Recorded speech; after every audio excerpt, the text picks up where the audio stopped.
Good morning dear students. Physics ધોરણ 12 science એમાં chapter number 7 alternating current એમાં આજે આપણે જોઈએ ઉદાહરણ નંબર 7.8. રકમમાં કંઈક આવું છે કે 283 વોલ્ટ મહત્તમ મૂલ્ય અને 50 હર્ટ્ઝ આવૃત્તિ વાળો સાઇન પ્રકારનો વોલ્ટેજ એલસીઆર શ્રેણી પરિપથને લાગુ પાડેલ છે, જેમાં R is equal to 3 ohm, L બરાબર 25.48 મિલી હેનરી અને C બરાબર 796 માઇક્રોફેરાડે છે. પરિપથનો ઇમ્પિડન્સ, સ્ત્રોત વોલ્ટેજ અને પ્રવાહ વચ્ચેનો કાળા તફાવત અને પરિપથમાં વ્યય થતો પાવર અને પાવર ફેક્ટર શોધો. તો આપણે પહેલા જે કિંમતો આપેલી છે મૂલ્યો મૂકી દઈએ. તો Vm બરાબર 283 આપેલા છે. ફ્રીક્વન્સી આવૃત્તિને આપણે ન્યૂ વડે દર્શાવીએ છીએ 50 hertz. R is equal to 3 ohm, inductor 25.48 henry milli henry and capacitance 796 micro farad. પરિપથનો આપણે ઇમ્પિડન્સ જોઈતો હોય તો XL ઇઝ ઇક્વલ ટુ સમીકરણ ઓમેગા L 2 ન્યુ L એટલે 2 ગુણ્યા 3.14, આવૃત્તિ 50 છે, L બરાબર 25.48 મિલી એટલે 10⁻³ તો XL નું મૂલ્ય બધી જ ગણતરી કરશો એટલે XL નું મૂલ્ય આપણને મળશે 8 ઓહ્મ. આ જ રીતે આપણે જો XC ની ગણતરી કરીએ તો 1/ωL તો 1/2 ન્યુ C 1/2 ગુણ્યા 3.14, આવૃત્તિ છે 50, કેપેસિટન્સ 796 પણ માઇક્રો છે એટલે -6, 10⁻⁶ ઉપર લઈ જાઓ તો +6 એટલે 10 લાખ અને છેદમાં બધી કિંમતો કરો એટલે જવાબ આવશે 4 ઓહ્મ. XL અને XC ની મદદથી આપણને ઇમ્પિડન્સ મળશે. આ ચેપ્ટરના દાખલામાં ખાસ પહેલાં જોવાનું કે કેટલા ઘટકો આપેલા છે એ પ્રમાણે તમારે સૂત્રો એપ્લાય કરવાના. અહીંયા 3 ઘટકો આપેલા છે, L પણ છે, C પણ છે ને R પણ છે. તો આપણે 3 ઘટકોને ઉલ્લેખીને સૂત્ર લખ્યું વર્ગમૂળમાં R² plus XC minus XL² એટલે વર્ગમૂળમાં 3² પ્લસ 4 માઇનસ 8 હોલ સ્ક્વેર. 4 માંથી 8 એટલે -4 પણ સ્ક્વેર કરો એટલે +16, 3 નો વર્ગ 9, 9 16 25 એટલે ઇમ્પિડન્સ મળે આપણને 5 ઓહ્મ. ત્યારબાદ શોધવાનું છે કળા તફાવત. કળા તફાવતનું સૂત્ર છે tan phi is equal to XC minus XL છેદમાં R. 4 minus 8 divided by 3 એટલે tan inverse -4/3. 4/3 કરો ને એટલે 1.33 આવશે તો tan inverse -1.3333 અને -1.3333 નું તમે નેચરલ ટેન્જેન્ટ શોધો. પેલી જે લોગેરિધમની બુક હોય એ ચોપડીમાં 1.3333 ની કિંમત શોધો તો 53.1 ડિગ્રી જવાબ આવે. તો કળા તફાવત મળ્યો આપણને 53.1 ડિગ્રી. એટલે પહેલું આપણને મળ્યું ઇમ્પિડન્સ, કળા તફાવત શોધ્યો. હવે આપણે પાવર શોધીએ, વ્યય થતો પાવર. વ્યય થતા પાવરનું સૂત્ર આપણે હમણાં જ ભણ્યા, VI cos phi. VI cos phi, V એટલે Vm/√2, I એટલે Im/√2 અને cos phi એટલે પાવર ફેક્ટર જેનું સૂત્ર થાય R/mod Z. એમાં પાછું Im નું સૂત્ર મૂકવાનું તો Im is equal two Vm/mod Z. Im is equal two Vm/mod Z. તો Im ની જગ્યાએ Vm/mod Z, નીચે √2 થઈ ગયું. Vm એટલે મહત્તમ મૂલ્ય, એનું મહત્તમ મૂલ્ય આપેલું છે 283, તો અહીંયા તમારે લખવાનું 283 છેદમાં √2 થઈ ગયું. Im ની જગ્યાએ આપણે Vm/mod Z લખ્યું અને R/mod Z.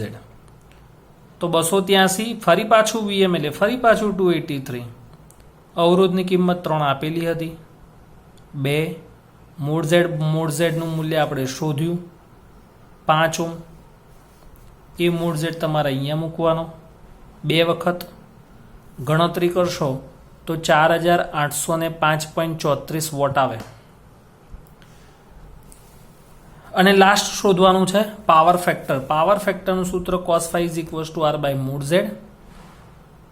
r એટલે અવરોધ 3 ઓહ્મ આપેલો છે, mod z એટલે ઇમ્પિડન્સ 5 ઓહ્મ આપેલો છે, 3/5 એટલે 0.6. આ પાવર ફેક્ટર મળ્યું આપણને. તો આમ 4 કિંમતો આપણે શોધી: ઇમ્પિડન્સ, કળા તફાવત, પાવર અને પાવર ફેક્ટર. એની સાથે જ બીજું એક ઉદાહરણ એની સાથે જોડાયેલું જ છે, ઉદાહરણ નંબર 4.9. ઉદાહરણ નંબર 4.9 એની રકમ 7.8નું જે ઉદાહરણ છે એનો તમારે ઉપયોગ કરવાનો છે. તો ઉદાહરણ નંબર 7.9 ની અંદર લખેલું છે કે ધારો કે ઉપરના ઉદાહરણમાં સ્ત્રોતની આવૃત્તિ બદલી શકાય છે. તો અનુનાદની સ્થિતિએ સ્ત્રોતની આવૃત્તિ કેટલી હશે? અનુનાદની સ્થિતિ, આ શબ્દ ખાસ છે. અનુનાદની સ્થિતિએ સ્ત્રોતની આવૃત્તિ કેટલી હશે? અને અનુનાદની સ્થિતિએ ઇમ્પિડન્સ, પ્રવાહ, પાવર બધી ગણતરી કરવાની છે. આપણે લાસ્ટ લેક્ચરમાં ભણ્યા હતા અનુનાદની કોણીય આવૃત્તિનું સમીકરણ થાય ω0 is equal two 1/√RC 1/√LC. હવે એલ અને સીની કિંમતો આમાં રકમમાં તો આપેલી નથી, પણ ઉપરના ઉદાહરણમાં લખેલું છે. એટલે 7.8ની જે રકમો છે એ 7.8ની બધી જ કિંમતોનો આપણે ઉપયોગ કરવાનો. તો 7.8ની અંદર ઇન્ડક્ટરનું મૂલ્ય 25.48 આપેલું છે, મિલી એટલે 10⁻³ કેપેસિટન્સ 796 આપેલો છે, માઇક્રો 10⁻⁶. આની ગણતરી કરવાની કેલ્સીમાં તો 222.1 રેડિયન પર સેકન્ડ આવે. એની ઉપરથી તમને આવૃત્તિ મળશે. તો ઓમેગા બરાબર 2π ન્યુ, તો ન્યુ બરાબર ω/2π એટલે 222.1 છેદમાં 2 × 3.14. તો તમને આવૃત્તિ મળશે 35.4 હર્ટ્ઝ. કોણીય આવૃત્તિ શોધી. હવે આપણે ઇમ્પિડન્સ શોધીએ. પણ અનુનાદની સ્થિતિએ ઇમ્પિડન્સ એટલે શું? તો આપણે લાસ્ટ લેક્ચરમાં ભણ્યા તો અનુનાદની સ્થિતિ માટે ઇમ્પિડન્સ કેટલું આવે? તો mod z is equals to r. કારણ કે XC - XL બરાબર 0 થાય છે. તો એવી રીતે અહીંયા જો XC - XL બરાબર 0 થાય તો ઇમ્પિડન્સ mod z બરાબર r થઈ જાય. અને આરની કિંમત આગળના ઉદાહરણમાં 3 ઓહ્મ આપેલી છે. તો ઇમ્પિડન્સ પણ સરળતાથી મળી ગયું. mod z is equal to 3 ohm. હવે આપણે પ્રવાહ અને વ્યય થતો પાવર શોધીએ. તો પ્રવાહ માટે I is equal two V/mod z. પણ V નું સમીકરણ ફરી પાછું Vm/√2 એટલે અહીંયા લખવાનું Vm/√2 into mod z. Vm આગળના દાખલાની રકમમાં Vmની કિંમત 283 આપેલા છે, તો 283. √2 ની કિંમત 1.41. ઇમ્પિડન્સ આપણે હમણાં જ આગળ શોધ્યું 3. કેલ્ક્યુલેશન કરો તો 66.7 ઓહ્મ, 7 એમ્પિયર. હવે પાવર શોધીએ. P બરાબર VI cos phi. પણ આખો દાખલો શેના માટે છે? અનુનાદની સ્થિતિ માટે. અને અનુનાદ માટે પાવર ફેક્ટર તો 1 થઈ જાય. અનુનાદ માટે પાવર ફેક્ટર 1 થઈ જાય તો માત્ર સૂત્ર આવે VI. ફરી પાછું Vની જગ્યાએ Vm/√2. Vmની કિંમત 283. √2 1.41 ને પ્રવાહ 66.7 એટલે 13,482.9. 3 પોઈન્ટ ખસેડો તો 13.48 કિલોવોટ.